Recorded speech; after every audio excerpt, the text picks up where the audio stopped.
प्रभु यीशु मसीह का धन्यवाद हो।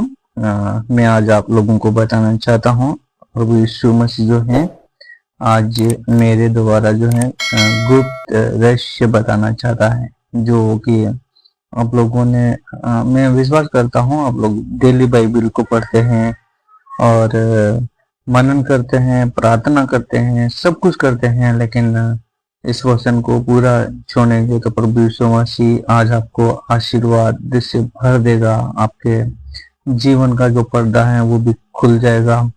तो आप मेरे साथ में निकाल सकते हैं मरकुस उसका जो है 16 अध्याय और 16 का हम लोग अगर पढ़ेंगे, मेरे साथ में आप लोग भी पढ़ें 17 और 18 वचन। तो यहाँ पर लिखा है विश्वास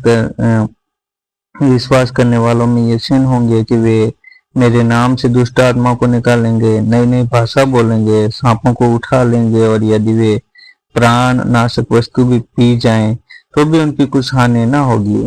वे बीमारों पर हाथ रखेंगे और वे चंगे हो जाएंगे। प्रभु यीशु मसीह का धन्यवाद हो। यही पर जो है प्रभु यीशु मसीह एक कितने बड़ी महान बात करता है। वचन कहता है कि विश्वास करने वालों में ये चिन्ह होंगे कि वे मेरे नाम से दुष्ट आत्मा को निकालेंगे, नई नई भाषा बोलेंगे, सांपों को उठा लेंगे, और यदि वे प्राण नाशक वस्तु भी पी जाएं तो भी उसकी कुछ हानि न होगी।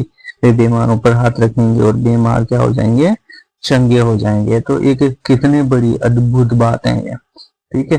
तो विश्वास करने वालों में, यदि आप प्रभु यीशु मसीह पर विश्वास करते हैं, ऐसा अगर आपको लग रहा है कि किसी कारणवश आप पीछे जा रहे हैं, पीछे मतलब प्रभु में नहीं होकर के कुछ और करने का मन कर रहा है, तो वचन यहाँ पर आज आप लोगों से बात कर रहा है, वो सिखा रहा है, कहता है कि विश्वास करने वालों में ये चिन्ह होंगे। कौन सा चिन्ह होंगे?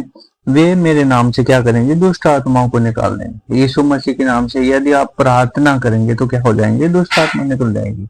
साथ ही साथ लिखा है कि वो क्या करेंगे, नई नई भाषा बोलेंगे। आप बहुत पढ़े लिखे हैं या नहीं है, लेकिन यहाँ पर बात कर रहा है कि नई नई भाषा बोलेंगे, है ना। तो अक्सर ये विश्वासी लोगों में देखने को मिलता है। यदि आप इन वरदानों को चाहते हैं तो वचन हम लोगों को यही सिखाता है कि विश्वास सबसे बड़ा क्या है, विश्वास करने वालों में ये चिन्ह होंगे। साथ ही साथ 18 वचन अगर देखेंगे आप तो 18 में लिखा है सांपों को उठा लेंगे, और यदि वे प्राण नाशक वस्तु भी पी जाएं तो भी उनकी कुछ हानि ना होगी।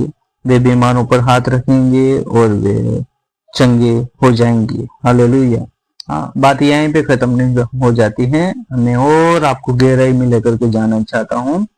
मेरे साथ में आप निकाल सकते हैं मत्ती रचित सुसमाचार उसका जो है 10 अध्याय, और आप मेरे साथ में निकाल लें मत्ती रचित सुसमाचार उसका 10वां अध्याय, और हम पढ़ेंगे 7 और 8 वचन। तो यहाँ पर लिखा है, और चलते चलते ये प्रचार करो, स्वर्ग का राज्य निकट आ गया है। बीमारों को चंगा करो, मरे हुओं को जिलाओ, कोढ़ियों को शुद्ध करो, दुष्ट आत्मा को निकालो। तुमने सेहतमंद पाया है तो सेहतमंद क्या करो, दो। हालेलुया। तो यहाँ पर पीछे हटने की बात प्रभु यीशु मसीह ने कर रहा है। वो वचन कह रहा है कि और चलते चलते ये प्रचार करो, है ना। अब प्रचार करो, बीमारों को क्या करो, चंगा करो, दुष्ट आत्माओं को निकालो। कई सारी बातें यहाँ पर कही है। जो कोढ़ी है उनको क्या करो, शुद्ध करो। कैसे शुद्ध कर सकते हैं हम लोग? डॉक्टर तो है नहीं हम लोग, लेकिन कैसे से शुद्ध करेंगे? आप लोगों के पास में क्या है, प्रभु यीशु मसीह है। प्रभु यीशु मसीह के नाम से प्रार्थना करेंगे तो कोढ़ी जो है वो भी क्या हो जाएंगे, चंगे हो जाएंगे। ठीक है।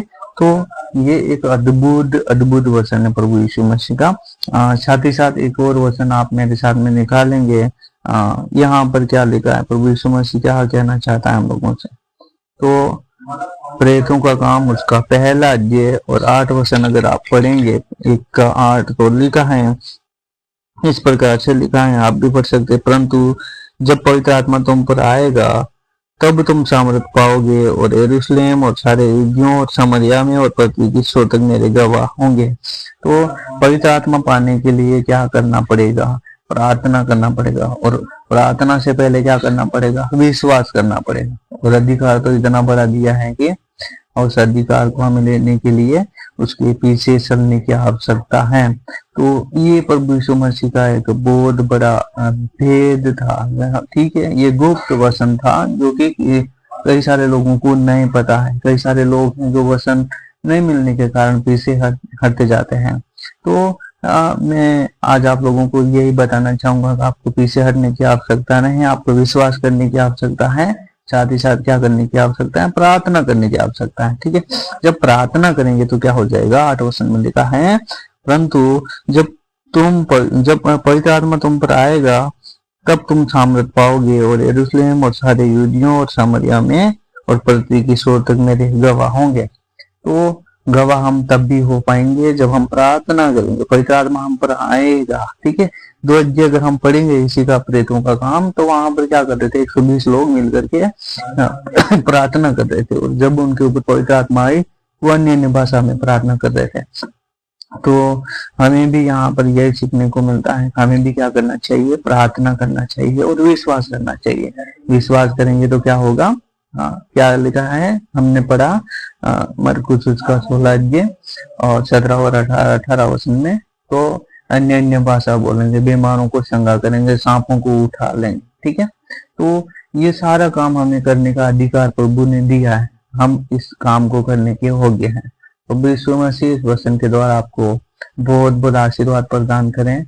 जय मसीह की। यदि आप इस चैनल पर नए हैं तो मेरे चैनल को सब्सक्राइब कर दें और दूसरों को शेयर कर दें। जय मसीह।